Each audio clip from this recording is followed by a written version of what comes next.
para hablar de este tema nos acompaña la senadora Adriana Salvatierra justamente para analizar este anuncio del presidente Evo Morales. Senadora, ¿cómo le va? Buenos días. ¿Cómo está? Buenos días. Bienvenida a Bolivisión. Por favor, tome el micrófono. Sí. Modificar artículos, derogar artículos, ¿en qué se analiza este tema del anuncio del presidente durante un año? Bueno, efectivamente el presidente Evo Morales ha solicitado que dentro de todo este periodo, antes de que empiece o inicie la implementación del Código del Sistema Penal, se realice un proceso de nueva discusión del Código de puertas abiertas a la ciudadanía. Esta posibilidad no es de abrogar la ley. No necesariamente es abrogar, de hecho no es abrogar. ¿Esto qué significa? Antes de que empiece el año y medio de implementación del Código del Sistema Penal, se discutirá con el pueblo boliviano, porque no va a ser un debate cerrado de gabinete en la Asamblea Legislativa, se discutirán en encuentros sectoriales, en congresos, en reuniones, en asambleas, los contenidos del Código del Sistema Penal. Hasta ayer las publicaciones en prensa mostraban que eran 15 los artículos observados de más de 681 artículos. Este código tiene tres partes. Una parte que es lo de la política criminal, todo el enfoque restaurativo. Otra parte que es el Código Penal en sí, que es donde se concentra la mayor cantidad de observaciones respecto, por ejemplo, a calumnias, difamación, injurias, trata de personas, microtráfico, etcétera. Y una tercera parte que es la procedimental. El centro de las observaciones está en la segunda parte, que son los tipos penales. Senadora, pero los sectores movilizados piden la abrogación de toda la ley. Es completamente, mira, si te explico esto, 681 artículos, tres partes fundamentales. La segunda es la observada, no la primera ni la tercera. De esa segunda, 15 artículos son los observados de 681. ¿Te parece racional que sea abrogado todo un código? Hay mucha gente que piensa que esto es una nueva ley que restringe los derechos a la ciudadanía. Y eso es falso. Hay toda una, yo no sé si fue una campaña de desinformación que se gestó incluso a llegar a tal nivel de profundidad de desinformación, pero ya existía en este país un código penal y un código procesal penal. Lo que se hace es adecuarse primero a las necesidades que existen en este momento de la ciudadanía, de garantizar una justicia pronta, oportuna, garantizar mecanismos de transparencia, pero segundo, generar una coherencia de la política criminal. Te digo por qué. Mira, en este momento es más gravoso simular contraer un matrimonio que conformar una organización criminal. El primer delito, por ejemplo, tiene de 2 a 6 años de prisión. Si tú simulas que contrajiste un matrimonio, tiene de 2 a 6 años de prisión. Pero una organización criminal tiene de 1 a 3 años. Entonces existe una incoherencia en la política criminal. ¿Por qué? Porque es un código que viene vigente desde 1972 y que fue parchado con más de 40 leyes hasta el momento. Tiene 40 años. Son 413 tipos penales y no existe coherencia. Senadora, ¿por qué usted cree que la población que no está afín a ningún partido político, no tiene ningún color político, está movilizada también ante este Código Penal, exigiendo también la abrogación? Mira, yo creo, a ver, la apertura del presidente Evo Morales significa también abrir una etapa de autocríticas hacia nosotros mismos. ¿Y faltó difusión del Código? Probablemente sí. Hicimos los esfuerzos como Asamblea Legislativa y no fueron suficientes, porque nadie podría decir que en Santa Cruz no se presentó el año pasado o el anteaño pasado, a finalizar el año, el 2016, el Código de Sistema Penal. Le enviamos cartas a todos los colegios de abogados de los 9 departamentos en marzo del 2017. En la misma fecha le enviamos las cartas a los jefes de bancada. Los opositores no pueden decir que no conocían el código. Yo le hablo de la población en general. Por eso, senadora, a eso me voy. Faltó una estrategia de difusión mucho más clara y se prestó a un conjunto de mentiras. Por ejemplo, te doy un caso. En el microtráfico, una senadora de oposición, Yanine Áñez, salió a decir que no existe microtráfico como delito en el Código del Sistema Penal y es mentira. Está en el artículo 215. ¿Pero qué hicieron?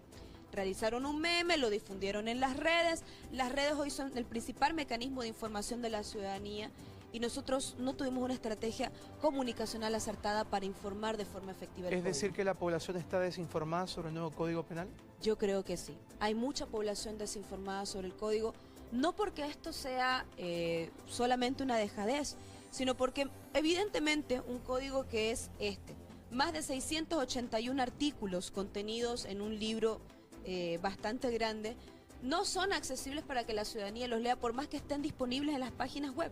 Esto nos conduce a que nosotros debamos desarrollar una estrategia, por ejemplo, de difusión y trabajo territorial, organizativo, como en la Asamblea Constituyente. Senadora, en un principio estamos hablando de la población. Ahora, los sectores movilizados son varios por diferentes artículos. ¿Con ellos se socializó cuando se estaba redactando este código?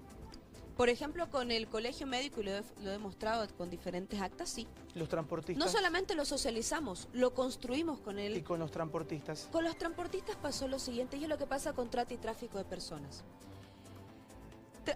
Homicidio en accidente de tránsito ya estaba descrito en el anterior Código de Sistema Penal.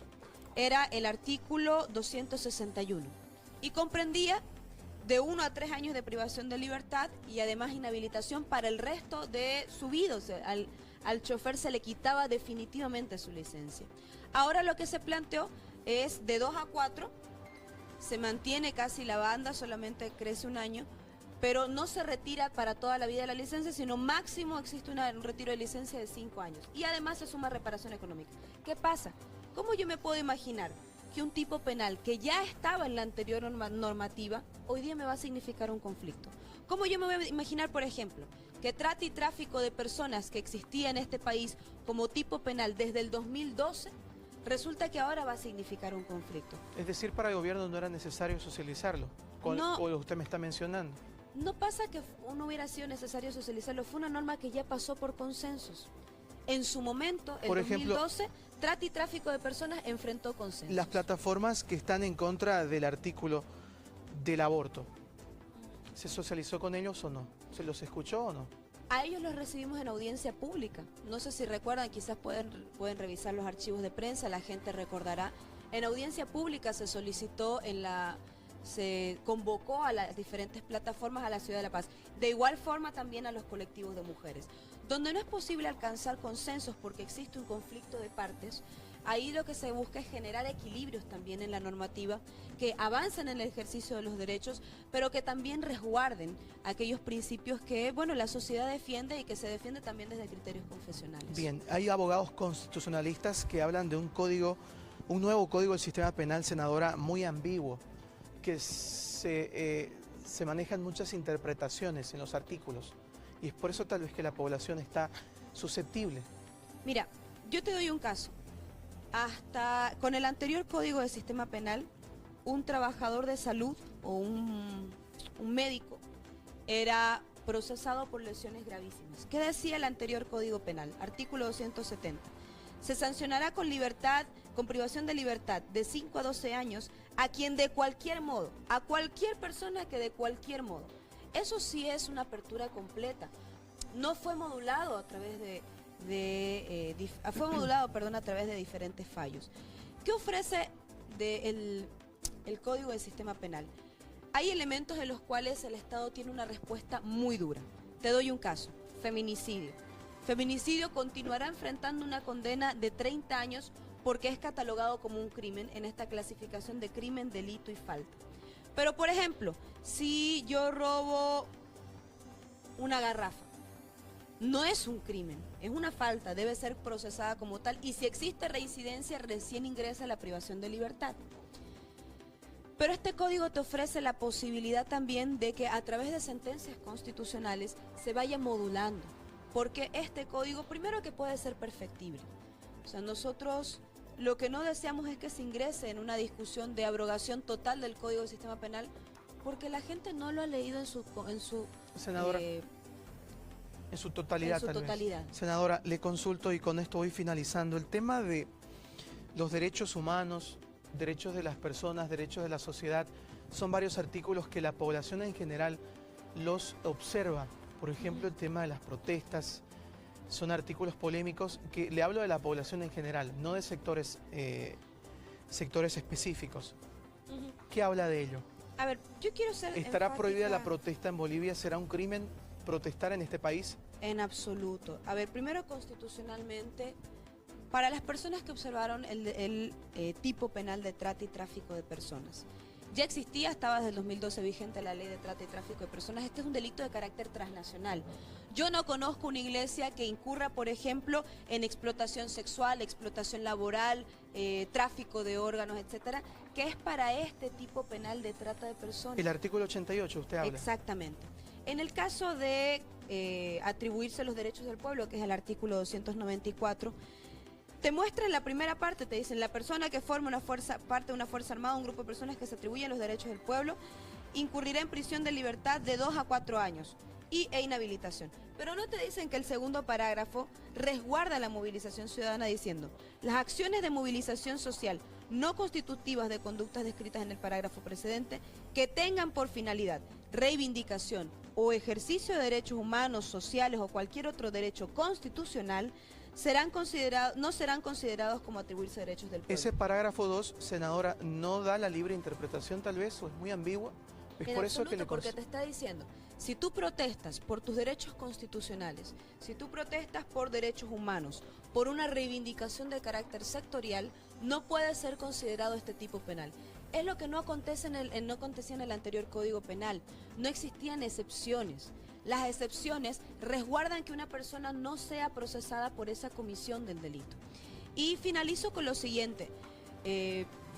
Reconocemos que es necesario continuar trabajando en la difusión del código y el presidente Evo Morales ha avanzado en la apertura del mismo. Si existen errores en la interpretación, desinformación, estamos dispuestos a discutirlo. Si existe necesidad de modificar el Código Penal y que sea consensuado, estamos dispuestos a discutirlo. Y finalmente, si es necesario desarrollar una estrategia tipo Asamblea Constituyente, de trabajo territorial, sectorializado, difusión amplificada en los medios de comunicación de los debates centrales con organizaciones sociales, con instituciones de la sociedad civil, estamos plenamente abiertos y esa predisposición fue manifestada por el presidente. Todo eso que usted está mencionando se deja de lado el tema de una posible abrogación de la ley. Es que repito, nuevamente, yo no sé... Yo se lo consulto porque los sectores están pidiendo eso. Entiendo. Precisamente es pero eso lo los que piden. sectores se han leído todo el Código Penal. Probablemente no. Yo creo que no puede ser posible que tú solicites la abrogación de toda una norma que no conoces. Senadora, y yo se lo consulto Eso porque es los irracional. médicos siguen en paro exigiendo la abrogación del código. Por eso se lo consulto. Les repito. A ver, ¿cuál fue el acuerdo con el Colegio Médico? Creo que lo tengo por aquí. El acuerdo con el Colegio Médico fue la abrogación de 3 decretos supremos que estaban vinculados con la autoridad de fiscalización. El conformar la instancia de conciliación que es una instancia previa a la judicialización en materia penal. El tercer punto fue construir la ley general de la salud. Cuarto punto fue el Encuentro Nacional por la Salud. Quinto punto fue la abrogación del la derogación del artículo 205 y sexto punto que se realicen mesas de trabajo para ver cuál será la metodología para establecer si existen o no existen sanciones pertinentes. Esos fueron los 6 puntos. En ningún momento el Colegio Médico nos planteó como punto la abrogación total del código. Yo no sé si esto lo han consensuado con las bases, pero la observación del Colegio Médico era artículo 205. El 205 fue derogado, se comprometió un trabajo con el Colegio Médico y hoy día vienen a plantearnos una nueva demanda que pasa por anular los otros 680 artículos del código a título de restablecer el servicio a la población. No puede ser posible. Eso es una irracionalidad. Perfecto, queda muy claro. Son las palabras de la senadora Adriana Salvatierra hablando justamente de la situación que vive el país y justamente analizando algunos de los artículos polémicos que tienen movilizado diferentes sectores. Senadora, muchas gracias por su presencia. Muchas gracias. Muy amable. Seguimos con más aquí en la revista El Día.